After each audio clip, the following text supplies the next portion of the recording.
Now Professor Popescu will show us how to assess diastolic function. First, he will explain that it's very important to take into account the left ventricular geometry, left ventricular volumes, left ventricular systolic function, and also left atrial volumes.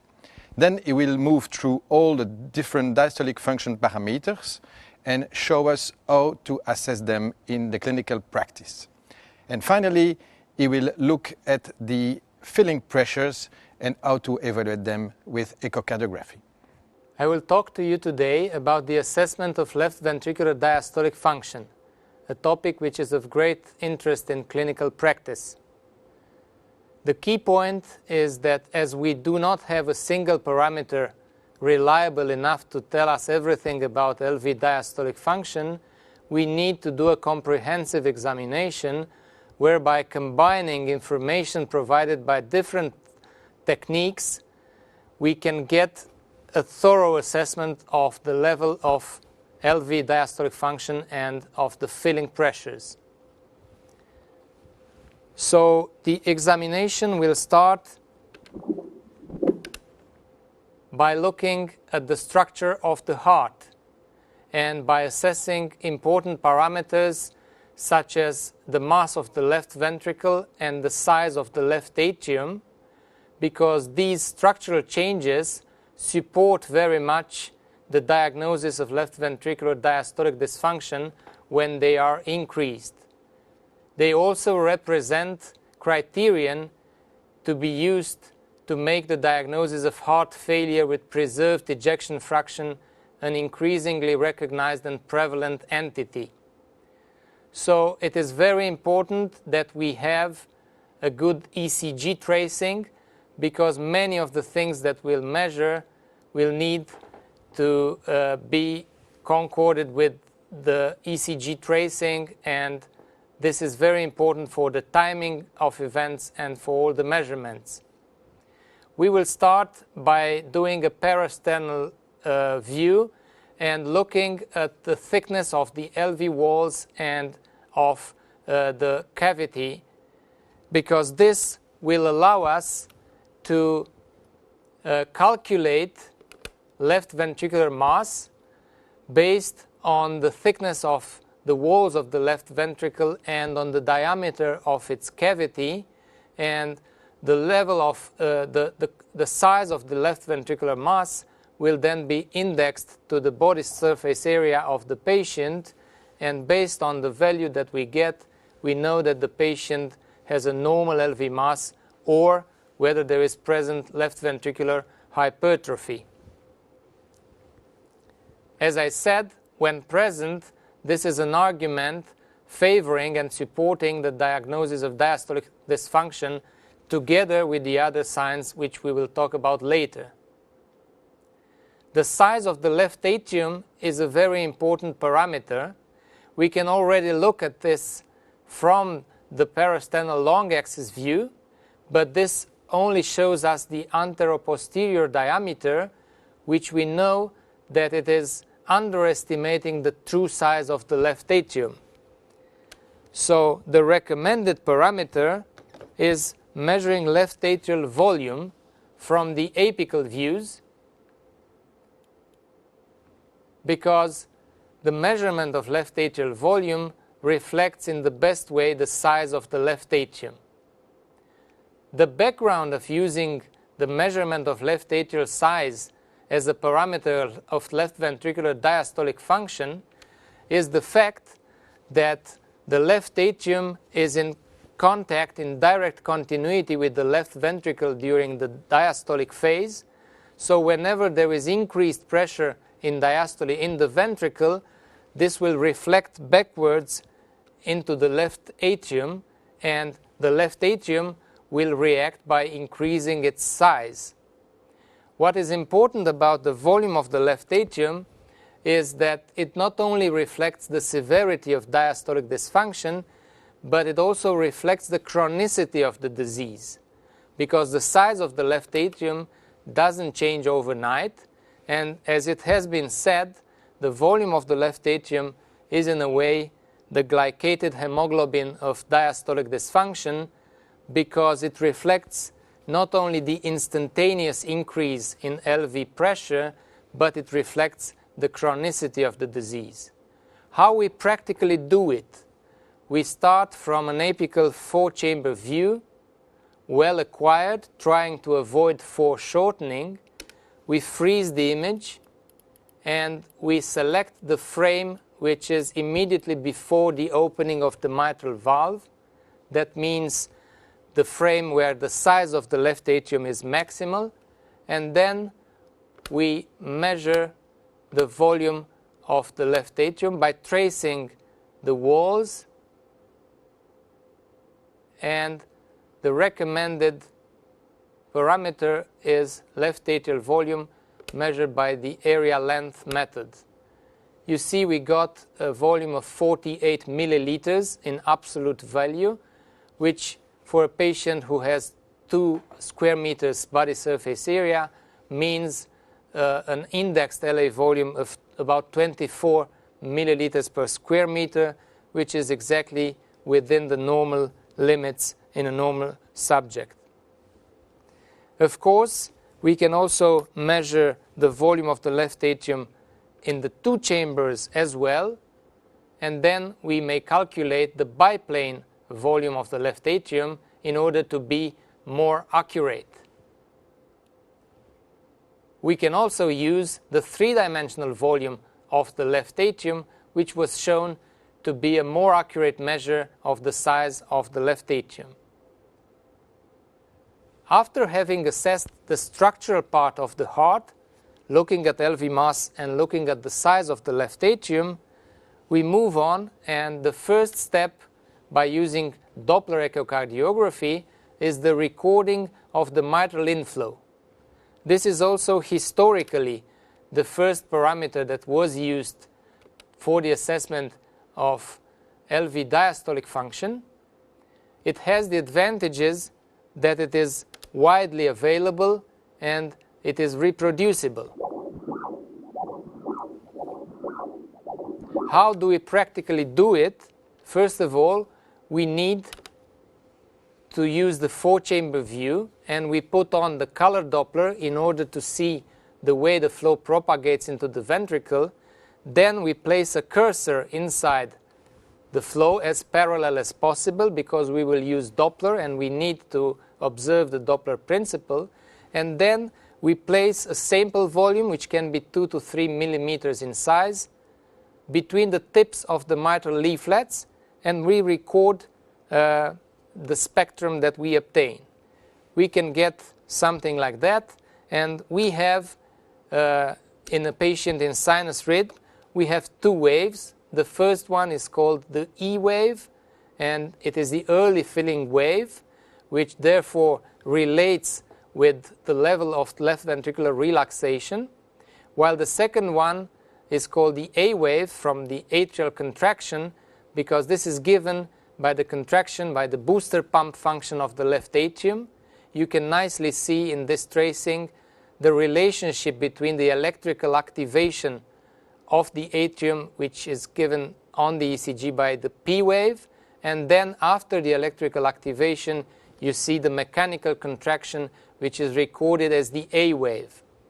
The A wave is a late diastolic event, so it will be related with compliance and with filling pressures. It is best related to the level of left ventricular and diastolic pressure. And these waves change based on the level of the filling, on the level of LV relaxation, but unfortunately also based on different other parameters apart from diastolic function.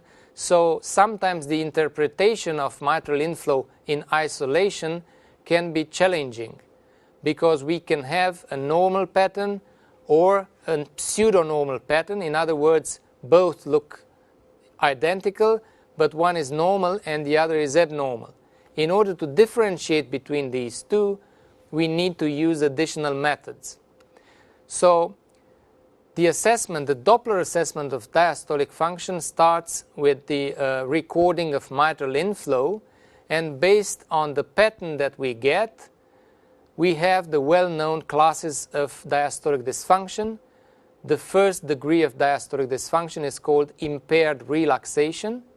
And in a patient who has impaired relaxation, the velocity of the E wave becomes smaller because it is more difficult for the atrium to empty into a rigid ventricle, and consequently the level and the peak velocity of the A wave is increasing to compensate for that. Later on, the second stage of diastolic dysfunction, when there are also increased filling pressures on top of impaired relaxation, this will lead to the so-called pseudonormal pattern, whereby again the E wave will be brought back to normal, and this is why it is called pseudonormal. And in the very late stages, the third degree of diastolic dysfunction is the so-called restrictive filling pattern, whereby we will record a very tall E wave with a small diminutive A wave, and so an increase in the E over A ratio. What we measure at the level of this profile, and I will show you, is actually a few parameters. So the primary measurements, in accordance to the recommendations for the assessment of diastolic dysfunction by the EAE and the ASC, are the peak E wave velocity, the E wave deceleration time, and the A wave velocity. So we will have, and then the machine may tell us immediately the ratio between the E and the A wave. We will have the deceleration time, and we have both the E and the A peak wave velocities.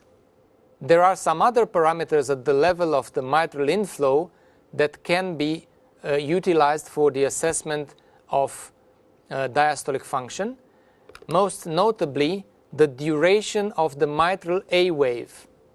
The background behind this is that whenever the pressure in the ventricle becomes increased, the LV end diastolic pressure is increased, there will be an abbreviated A wave. In other words, the duration of the A wave will be reduced. But this parameter is best utilized by comparing it, and I will show you next, with the duration of the atrial reversal wave at the level of the pulmonary vein flow. Another parameter that can be used close to the mitral inflow is the recording of the isovolumic relaxation time. And one can do this by placing the cursor, the Doppler cursor, between the aortic flow and the mitral inflow in order to record simultaneously both the closing of the aortic valve and the opening of the mitral valve, therefore delineating the isovolumic relaxation time. As the name implies, this is a parameter which is a good marker of the relaxation of the left ventricle. The slower and the impaired the relaxation, the longer the isovolumic relaxation time. In other words, it will take longer before the ventricle relaxes and the mitral valve opens. However, in later stages, when left atrial pressure increases, this will lead to a pseudonormalization, shortening the isovolumic relaxation time back again. And so this is a disadvantage because, again, also here, we sometimes cannot say whether a certain measurement is normal or pseudonormal. But in concert, using it together with other parameters, as I said from the beginning, it can help us to get the conclusion. So, briefly summarizing the mitral inflow, we have the E wave, which is a good parameter of relaxation, and when relaxation is impaired, we have a reduction in the velocity of the E wave and the prolongation in the E wave deceleration time. And we have the A wave, which is mostly related to compliance and to the level of filling pressures, notably with the LV-EDP. And we can measure the ratio of the E over A, and based on the pattern of the mitral flow, we broadly categorize the diastolic dysfunction degree into impaired relaxation, pseudonormal, and restrictive. The next step, again using conventional pulse wave Doppler, is to try and acquire the pulmonary vein flow. The idea behind using this flow to assess diastolic function is that when one looks at the flow entering the left atrium, one could get information about the pressure that the blood meets in the left atrium. For this, practically, we will use again the apical 4-chamber view, but we will try to modify it in a way that we see very well the blood flowing from the pulmonary vein into the left atrium. For reasons of alignment, the best vein to use is the right upper pulmonary vein, which opens up next to the interatrial septum, and you can see it here. The trick is to always use, first of all, color Doppler in order to see it. Then, as I did, you can adjust a little bit your scanning plane by moving the transducer in a way that opens up the right upper pulmonary vein and really shows you nicely the flow, the blood flowing into the left atrium. Then you need to place a sample volume of pulsed wave inside the pulmonary vein, as I'm showing you here. And this has to be well within the pulmonary vein, at least 5 millimeters from the junction of the vein with the left atrium. And one would record normally 3 waves. 2 waves are forward flow normally, a systolic one named S, a diastolic one named D, and you can have a reversal, atrial reversal or AR wave, which corresponds to the contraction of the left atrium, and again you see the correspondence and the chronology with the P wave on the ECG. Now, what do these waves mean? The S wave means flowing of the blood from the pulmonary vein into the left atrium in systole, when the mitral valve is closed. So whenever the pressure in the left atrium is increased, then one would get a smaller S wave. In other words, the smaller the S wave we record at the pulmonary vein flow, the higher the pressure in the left atrium. And you can do it by measuring the S wave, by measuring the D wave, by expressing this as a ratio, or by measuring what is called a systolic filling fraction, whereby somebody may trace the S wave and record it and compare it with the tracing of the full forward flow, that is the combination of the S and D waves. Again, the smaller the systolic filling fraction, the higher the pressure in the ventricle. Importantly, this parameter works reliably only in patients where the ejection fraction is reduced, and it is not really a useful parameter to assess filling pressures in patients who have preserved ejection fraction. The same thing applies for the mitral inflow pattern. It works very well in patients with reduced ejection fraction. In other words, if you see someone with a restrictive pattern and a short DT, in the presence of a reduced ejection fraction, one can reliably say the pressures in the ventricle are increased. However, simply looking at the mitral inflow only in a patient who has preserved ejection fraction does not allow us to reliably estimate the level of filling pressures.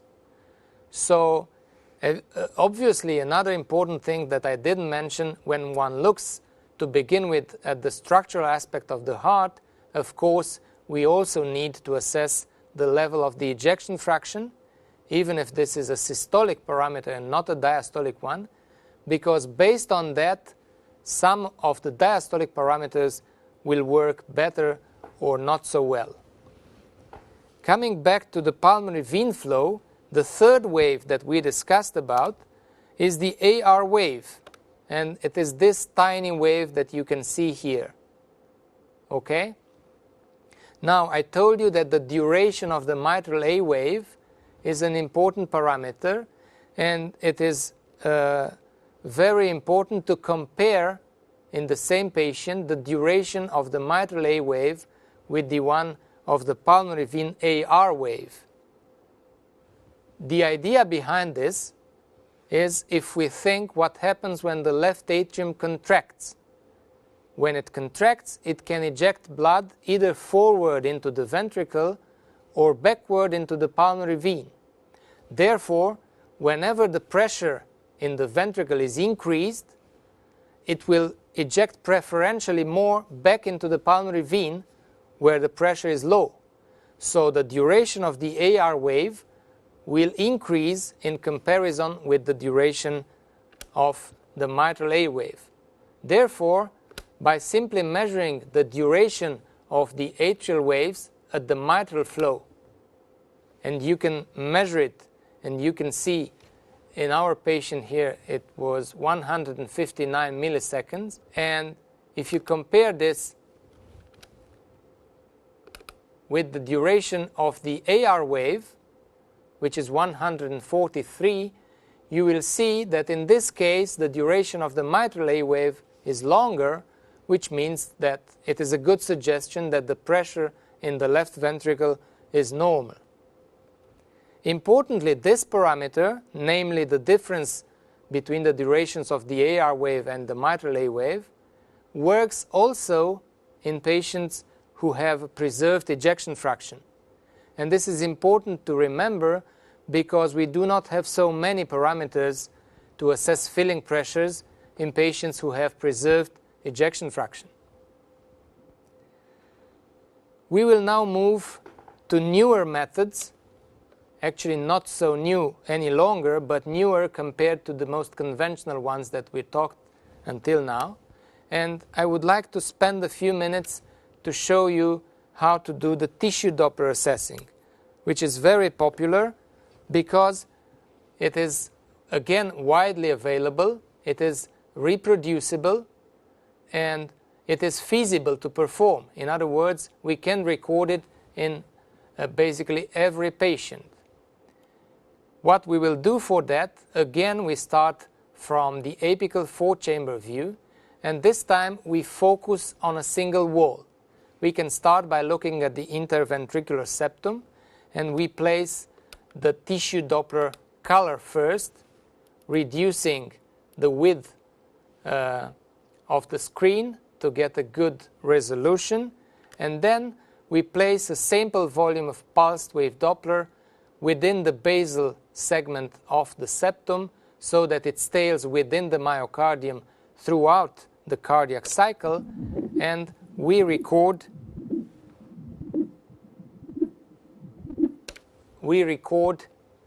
the movement of the interventricular septum throughout the cardiac cycle.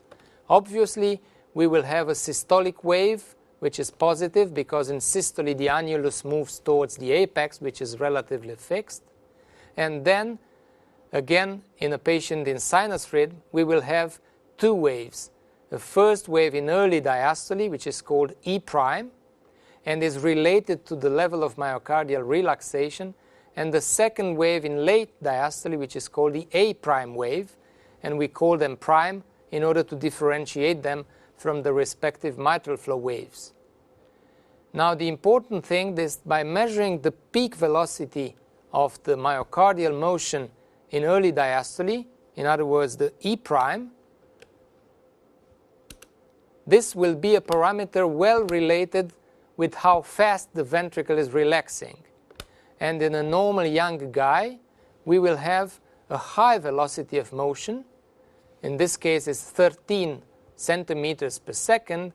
And you see, since we have also recorded the E wave, the machine already displays the ratio between the E over E prime, which is an important parameter, and I will get back to that when we will discuss the combination of the parameters. So it is important to record it in a right way by placing the sample volume in the right position, by carefully adjusting the settings related to the gain and to the wall reject in order to get crisp waves recorded of the profile, and then one can really measure easily the peak velocities of both E prime and A prime. Of course, the problem is that here we use a regional parameter trying to derive global information. And this may be tricky in patients who have a heterogeneous contraction or function of the ventricle. Therefore, the recommendations state that we should use several measurements from several walls, from several parts of the mitral annulus, and to use the average value, because in this way we will incorporate information to be used globally. This is particularly valid in patients who have wall motion abnormalities, such as patients who survived myocardial infarction. So measuring tissue Doppler pattern at the level of the septum is one of the options. The other option is to try and measure myocardial velocities at the level of the lateral wall. For this, you have to adjust your transducer position in order to try to align as parallel as possible the motion of the lateral wall with the Doppler beam, and so to be within a small angle of insonation. And then you can record it, and again you will see in such a healthy subject you can have very nice tracings, and you will see a completely normal pattern. This time E prime is higher, and this is another important point, the fact that we need to take into account that not every measurement is interchangeable, because the lateral wall, which is free, moves faster than the septum, which is shared between the two ventricles. So the velocities we record across the lateral wall are higher in a normal subject than the ones at the septum. This is important because then the cutoff values that we will use in order to say whether there is diastolic dysfunction or the level of filling pressures will need to be adjusted based on the site that we have used to record that particular wave. In this case, you saw there was the 13 centimeters per second E prime at the level of the septum, and here we have a 15 centimeters per second E prime at the level of the lateral wall. Usually in a normal subject, in subjects who do not have wall motion abnormalities, it is enough to record the septum and the lateral wall. In other instances, it is useful to do it also in other two sides of the annulus, possibly the anterior and the inferior one, as we can record by using an apical two-chamber view. So one could do that, moving to the two-chamber view in a right way. And again, the trick is to adjust your view in order to bring the wall of interest in the center of the screen as close as possible in order to get a parallel alignment between the motion of the wall and the cursor of Doppler. Now, I told you that E wave at the level of the mitral flow relates with relaxation, in the sense that impaired relaxation leads to a reduction in the velocity of the E wave. On the other hand, I also told you that whenever the pressure in the left atrium increases, this will lead to an increase in the E wave velocity. So the E wave velocity at the level of the mitral inflow is basically governed by several parameters, but the opposing effects exerted by impaired relaxation and increased filling pressures may make the interpretation of the mitral inflow difficult. However, if we take the E prime wave from tissue Doppler, which was shown to be related with the constant of isovolumic relaxation tau and not so much influenced by loading, then we may have a ratio combining the two, and this is called the E over E prime ratio, which I've already showed you. And this ratio, by canceling out the effect of relaxation will be directly related to the filling pressures. And this was the big advancement brought by tissue Doppler, and among its applications, maybe this is the most important one, because there is this parameter combining two measurements from two different views, but which are easy to acquire, and the result may orient the clinician as to the level of filling pressure, which is a very important pathophysiological parameter because it relates not only to symptoms, but it also relates to outcome, to prognosis. However, there is still a problem with this parameter because whenever the value of this ratio is below 8, the pressures are likely to be normal. When the ratio is above 15, the filling pressures are most likely elevated. But in a broad range between 8 and 15, there is a gray area where we cannot really say something reliably about the level of filling pressures.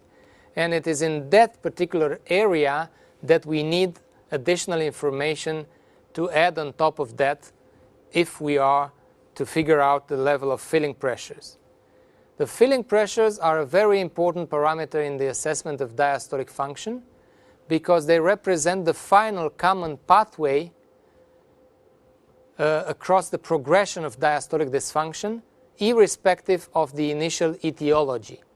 If the cardiac disease is severe enough and long enough, it will lead to an increase in filling pressure, which will give rise to symptoms and will alter prognosis. So it is important to have parameters to use to assess filling pressure. Now, the assessment of filling pressures may be done through different parameters. Some can be used when the ejection fraction is reduced, like the E over A ratio, or simply the E-wave deceleration time. But on the other hand, when the patient has preserved ejection fraction, we do not have so many options. And E over E prime comes as the first choice to use in order to assess filling pressures in a patient with preserved ejection fraction. Finally, there is one more modality which is recommended in order to assess diastolic function, and this is color M mode measurement of the flow propagation. What is the background in using this to assess diastolic function? The idea is that instead of looking at a single location by placing a sample volume between the mitral leaflet tips and trying to derive from that single information global information about diastolic function, we can try to assess the propagation of blood all the way from the annulus of the mitral valve towards the apex, because the way it propagates, the speed of this, the velocity of this flow wave, again will relate with the relaxation of the ventricle. A very actively relaxing ventricle in a young patient, in an athlete, the flow will propagate very fast in a few milliseconds from the annulus towards the apex. Conversely, in a patient with a very sick ventricle, dilated with poor function, it will take a long time for the wave to reach the apex because it will not travel directly, it will rather go in circles towards the left ventricular apex. So, velocity propagation was shown to relate with the time constant tau of isovolumic relaxation, and this is the background of using it. How do we practically do it? Again, we start from the 4-chamber view. This time we can focus more on the ventricle. We do not need a lot of the left atrium because we are interested in looking how the flow propagates again from the mitral annulus towards the apex. So first of all, we place color Doppler trying to encompass the full left ventricle. This will also show us the direction of flow propagation.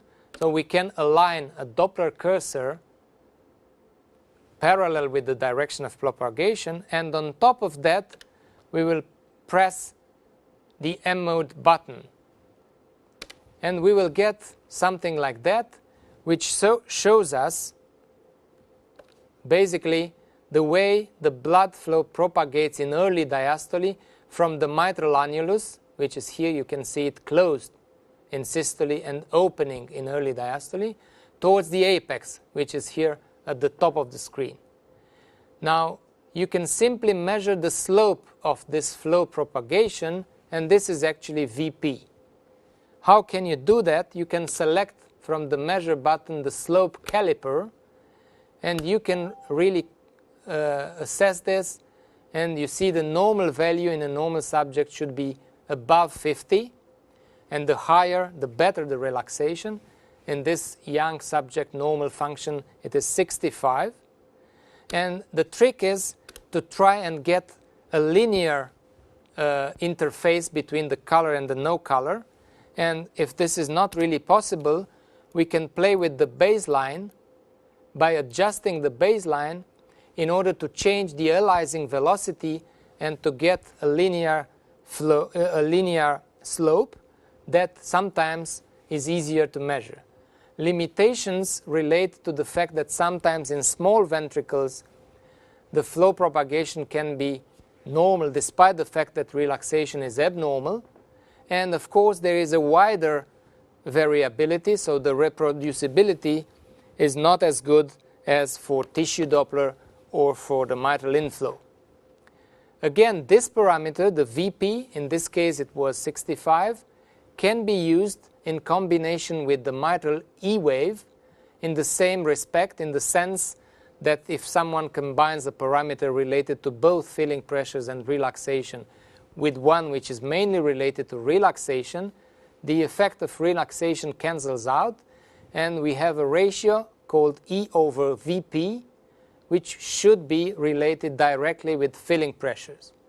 Normally this ratio should be below 1 in a healthy young subject, and whenever it is increased, it may mean an increase in filling pressures. The higher the E over VP, the higher the pressure in the left atrium. Above 2 and above 2.5, there is a high likelihood that the pressures are increased.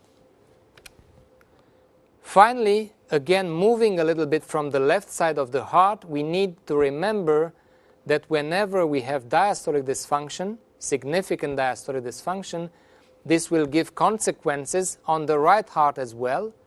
And most of these patients with significant diastolic dysfunction will have an increase in the level of the pulmonary artery pressure. So it is important to record, whenever possible, trace the tricuspid regurgitant jet. Sometimes when patients are normal, this is not easy to get, but anyway, there is mild TR in most of the patients who matter, in those who have diastolic dysfunction.